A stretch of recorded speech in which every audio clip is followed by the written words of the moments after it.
અમેરિકાના નિવૃત્ત થતા ઇન્ટેલિજન્સ ડાયરેક્ટર તુલસી ગબાર્ડના ખુલાસાઓએ કોરોનાના મહામારીના મૂળ અને તેની આસપાસના વર્ષોથી ચાલતા વિવાદને ફરી ચર્ચાના કેન્દ્રમાં લાવી દીધો છે. ગબાર્ડે જાહેર કરેલા દસ્તાવેજોના આધારે ડોક્ટર એન્થની ફૌસી પર ગંભીર આરોપ લગાવવામાં આવ્યા, જેમાં વુહાન લેબને ફંડિંગ, જાસૂસી એજન્સીઓને પ્રભાવિત કરવાનો પ્રયાસ અને સંસદ સમક્ષ ખોટી માહિતી આપવાના દાવા સામેલ છે. જોકે આ આરોપો હાલમાં ગબાર્ડ અને તેમના કાર્યાલય દ્વારા રજૂ કરાયેલા દસ્તાવેજો અને સાક્ષીઓના દાવાઓ પર આધારિત છે. આ આરોપોની સ્વતંત્ર અને અંતિમ પુષ્ટિ હજુ થઈ નથી. બીજી તરફ ડોક્ટર ફૌસી અથવા તેમના પ્રતિનિધિઓ તરફથી પણ કોઈ સત્તાવાર પ્રતિક્રિયા સામે આવી નથી.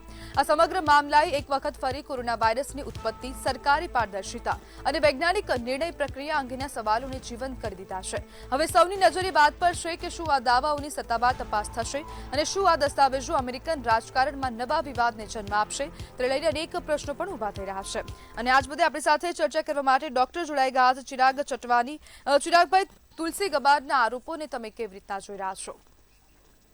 જે તુલસી ગબાર્ડના જે તુલસી એનઆઈએ નેશનલ ઇન્ટેલિજન્સ એજન્સીના જે હેડ છે, એમને બહુ ગંભીર આરોપ આપેલા છે ડોક્ટર ફૌસી માટે, અને which is very serious.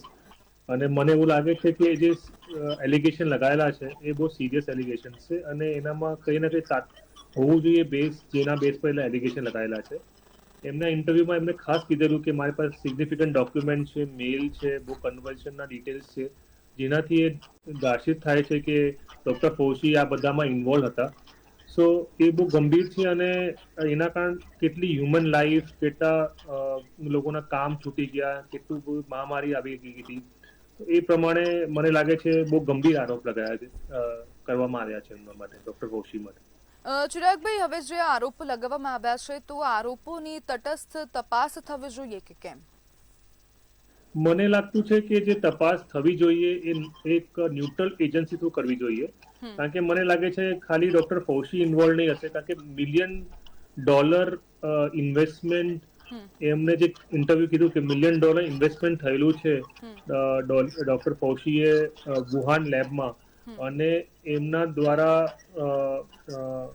Doctor ફૌસીએ even એવું પણ એમને એવું કીધું એમના ઇન્ટરવ્યુમાં કે ડોક્ટર ફૌસીએ વેક્સિન માટે બી, રિસર્ચ માટે બી ઘણા ટ્રિલિયન ડોલર્સ ઇન્વેસ્ટમેન્ટ ઇન્વોલ્વ હતા.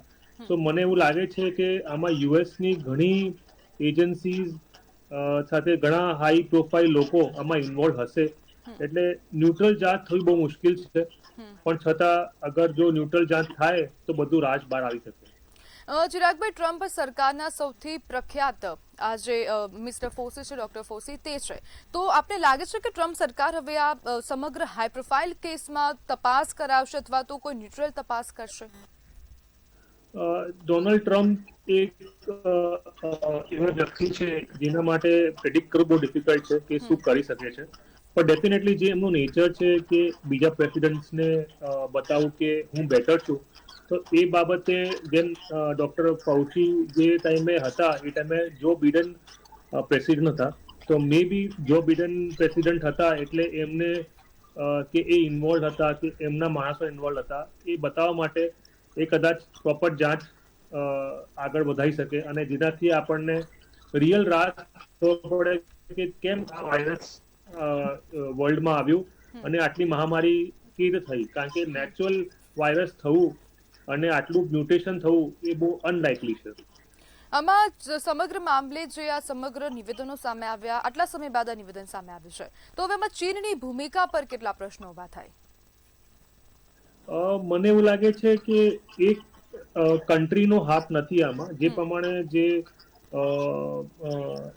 નેશનલ ઇન્ટેલિજન્સના હેડે મને, જેમ આપણે તુલસીબેને એમ કીધું કે ભાઈ ડોક્ટર ફૌસી ઇન્વોલ્વ હતા, એમને ઘણા નેશનલ ઇન્ટેલિજન્સના એજન્સીને ઇન્ફ્લુઅન્સ કર્યું, એટલે મને લાગે છે ખાલી ચાઇનાનું એકલું ભાગ નહીં હશે આમાં. કઈ ના કઈ રીતે મને લાગે છે આમાં અમેરિકાના બી ઘણા લોકો ઇન્વોલ્વ હશે, અને આ એક એ લોકો એક નવું વેપન જેવું બનાવતા હતા, અને જેમાં એ અનલાઇકલી કે લીક થઈ ગયું હોય, અને જેના રીતે આ બધું મહામારી થઈ હોય, જે હું પ્રિડિક્ટ કરું છું, but I can be wrong also. Okay જી બિલકુલ. ચિરાગભાઈ, જોડાવા બદલ આપનો આભાર.